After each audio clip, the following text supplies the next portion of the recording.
क्या दिल्ली की 70 विधानसभा सीटों पर परिणाम आने से पहले अपने सभी उम्मीदवारों के साथ एक इमरजेंसी बैठक करते हुए दिल्ली के पूर्व मुख्यमंत्री और आम आदमी पार्टी के संयोजक अरविंद केजरीवाल नजर आने वाले हैं? क्या अपने उम्मीदवारों को भरोसा दिलाने वाले हैं कि भारतीय जनता पार्टी के इस लालच में ना आ जाए? जो आरोप आम आदमी पार्टी पर लगाए जाते हैं कि मुफ्त की रेवड़ियां लालच बांटने का काम आम आदमी पार्टी करती है, वही आरोप अरविंद केजरीवाल ने भारतीय जनता पार्टी पर लगाए हैं। और भारतीय जनता पार्टी पर आरोप लगाते हुए अरविंद केजरीवाल ने यह तक कह दिया है कि 15-15 करोड़ों में हमारे उम्मीदवार को खरीदने की कोशिश भारतीय जनता पार्टी कर रही है और कम से कम 15 से 16 उम्मीदवारों को फोन भारतीय जनता पार्टी की तरफ से आ चुके हैं। और यही दावा राज्यसभा सांसद संजय सिंह ने भी किया है। क्या कुछ कहते वो दिखाई दे रहे हैं, सुनिए जरा। विधायकों की खरीद फरोख्त करने, सरकारों को गिराने और तोड़ने की सबसे माहिर पार्टी भारतीय जनता पार्टी ने दिल्ली के चुनाव में अपनी हार मान ली है। और इसी के कारण हम लोग आज सुबह से अपने विधायकों से बातचीत कर रहे हैं और बहुत सारे विधायकों ने मुझे सूचना दिया फोन करके। 7 विधायकों के पास 15-15 करोड़ रुपए लेकर पार्टी छोड़ने का, पार्टी तोड़ने का, भारतीय जनता पार्टी में शामिल होने का ऑफर अब तक आ चुका है। 7 विधायकों के पास, आम आदमी पार्टी के 7 विधायक जो चुनाव लड़ रहे हैं, उनके पास फोन आया भारतीय जनता पार्टी के उन तत्वों के द्वारा, एक दो से मुलाकात करके भी ऑफर दिया गया कि जिसमें कि वो 15 करोड़ रुपए देने के लिए बात कर रहे हैं और आम आदमी पार्टी छोड़कर भारतीय जनता पार्टी के साथ तोड़फोड़ करके सरकार बनाने के लिए शामिल होने की बात कर रहे हैं। इस पूरे मामले में हमने अपने विधायकों को कहा है, जो हमारे चुनाव लड़ रहे प्रत्याशी, उसमें से कुछ मौजूदा विधायक हैं, कुछ चुनाव लड़ रहे हैं, सबको हमने बोल दिया है कि जितनी भी कॉल इस तरह की आए उसके ऑडियो रिकॉर्डिंग आप कीजिए और इसकी शिकायत, बाकायदा इसकी सूचना दी जाएगी, नंबर 1। और दूसरा, अगर कोई आपसे मुलाकात करके ऑफर करता है तो उसका वीडियो बनाइए हिडन कैमरा लगा के और उसकी सूचना मीडिया को और सबको फिर दी जाएगी। तो हमने अपने विधायकों को सचेत कर दिया है, सावधान कर दिया है, अपने सभी लोगों को सजग रहने के लिए किया है। लेकिन 2 बातें बिल्कुल स्पष्ट हो गई हैं। नंबर 1, काउंटिंग से पहले 8 फरवरी के पहले भारतीय जनता पार्टी ने अपनी हार मान ली है, बुरी तरीके से बीजेपी हार रही है, नंबर 1। नंबर 2, जो खरीद फरोख्त और तो लोकतंत्र को कुचलने का, तोड़फोड़ करने का तरीका वो पूरे देश में अपनाते हैं, वो प्रयोग उन्होंने दिल्ली में भी शुरू कर दिया है, जिसको कई बार वो लोग ऑपरेशन लोटस और पता नहीं क्या क्या नाम देते हैं। तो ये 2 बहुत महत्वपूर्ण बातें थी जो आपको आपके साथ साझा करनी थी। हमने अपने विधायकों को सजग और सचेत कर दिया है कि कोई भी इस तरह की कॉल आए तो उसको रिकॉर्ड कीजिए, कोई भी ऐसे मुलाकात करने आए तो उसका हिडन कैमरा लगा के वीडियो बनाइए। संजय जी, 7 संजय जी, कोई आप लोगों के पास प्रूफ है क्या? ये हर चुनाव के बाद हमने देखा है कि आम आदमी पार्टी कहती है कि ऐसा कॉल आया, ये सिर्फ इसलिए नहीं और हर चाहते कि टूट फूट ना हो। और जब हमने कहा तब हुआ, लेकिन आप लोग हमारी बातों को नजरअंदाज करते हैं। आपको शायद याद नहीं होगा कि शेर सिंह डागर नाम के एक व्यक्ति ने हमारे विधायक को पहले खरीदने की कोशिश की थी 2013 के चुनाव के बाद। उसके बाद कई और विधायकों को उस समय भी खरीद फरोख्त करने की कोशिश की गई थी भारतीय जनता पार्टी की तरफ से।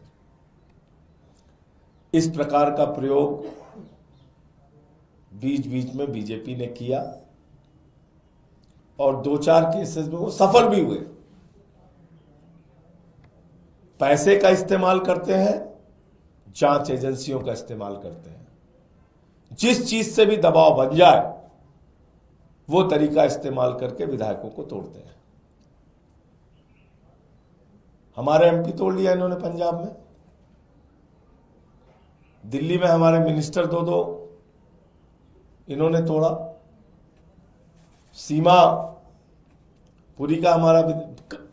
अब हमने बहुत कोशिशों के बावजूद, तमाम संघर्षों के बावजूद दिल्ली को बचाया। इनके प्रयास में कब कहां कमी रही? इन्होंने तो हमेशा प्रयास किया। इसमें कौन विधायक हैं, क्या आप नाम साझा करेंगे, क्योंकि 7 का दावा आप कर रहे हैं? देखिए, ऐसा है कि सही और उचित समय पर हम सारी जानकारी साझा करते हैं। इस केस में भी वही करेंगे। हमारी निगाह बनी हुई है सारी परिस्थितियों पे, और हिडन कैमरा लगाने के लिए, रिकॉर्डिंग करने के लिए, ऑडियो रिकॉर्डिंग करने के लिए, जो कॉल आती है उसकी रिकॉर्डिंग करने के लिए हमने साफ तौर पे अपने विधायकों को निर्देशित कर दिया। सर जी, ये 7 लोग हैं, वो कैंडिडेट्स हैं या सिटिंग एमएलए से जिनके पास फोन आया है? इसमें अभी तक ज्यादातर सीटिंग एमएलए हैं। और कौन किसकी तरफ से आ रहे हैं, कुछ बता सकते हो उसके बारे में? मतलब किसके बारे में आ रहा है, मैं नहीं समझा। भारतीय जनता पार्टी की तरफ से आ रहा है और किसकी तरफ से आ रहे हैं वो समय पे खुलासा करेंगे उसका। भारतीय जनता पार्टी की तरफ से आ रहा है। सर, इसके अलावा एक सवाल है। रामगोपाल यादव जी ने ये कहा कि इंडिया गठबंधन को अगर कोई हरा रहा है तो कांग्रेस हरा रहा है, और केजरीवाल जी के लिए जिस तरह की भाषा मोदी जी भी इस्तेमाल नहीं करते हैं, वैसी भाषा तो राहुल गांधी इस्तेमाल करते हैं। तो ये तो सर्वविदित सत्य है, कोई छिपा तो है नहीं। आपने देखा इस चुनाव में किस प्रकार से कांग्रेस ने कैसी कैसी भाषा का इस्तेमाल केजरीवाल जी के खिलाफ, आम आदमी पार्टी के खिलाफ, हमारे नेताओं के खिलाफ किया। ये तो कोई छिपी हुई बात अब है नहीं। तो इसमें रामगोपाल जी ने कुछ भी गलत नहीं कहा है, जो कहा है बिल्कुल सच कहा है उन्होंने। सर, अखिलेश यादव ने कहा कि चुनाव आयोग मर गया है, उसे सफेद कपड़ा भेंट करना होगा। देखिए, मैं अखिलेश यादव जी की बात से इसलिए सहमत हूं कि जिस नई दिल्ली विधानसभा के क्षेत्र में सुप्रीम कोर्ट है, चुनाव आयोग है और हमारे लोकतंत्र का सबसे बड़ा मंदिर संसद है, और आप सब लोग उसके गवाह हैं, कोई तीसरे गवाह की भी जरूरत आपको नहीं है। संसद से 100 मीटर की दूरी पे हमारे कार्यकर्ताओं को मारा पीटा गया। एक झुग्गी में वहां महिलाओं के साथ अभद्रता की गई। संसद से 2-4 किलोमीटर के दायरे में चुनाव आयोग के नाक के नीचे पैसे बांटे गए, दारू बांटे गए, साड़ियां बांटी गई, जूते बांटे गए, लोटे बांटे गए। खुला खेल चला। स्याही लगाई गई 2-2 हजार रुपए देके। चुनाव को मजाक बना दिया गया। हर मोर्चे पे जा जाके हम लोगों ने लड़ाई लड़ी। चुनाव आयोग से शिकायत किया, अनुरोध किया बार बार, कुछ कीजिए, कुछ कार्रवाई कीजिए। एक छोटे से भी अधिकारी के खिलाफ इन्होंने कार्रवाई नहीं की। ये क्या दिखाता है? अंतिम दिन जिस तरीके से जीके में बैरिकेड लगाया गया, जिस तरीके से जंगपुरा में नोट बांटी गई, जिस तरीके से मेरे सामने नॉर्थ एवेन्यू में राष्ट्रपति भवन के पास मेरे सामने एन ब्लॉक में पैसे दे दे के उंगली में स्याही लगाई गई। फिर जब मैं वहां पहुंचा तो वो लोग भागे। तो आप अंदाजा लगा सकते हैं कि चुनाव आयोग के बारे में अगर अखिलेश यादव जी ऐसी टिप्पणी कर रहे हैं तो उसके पीछे का दर्द क्या है।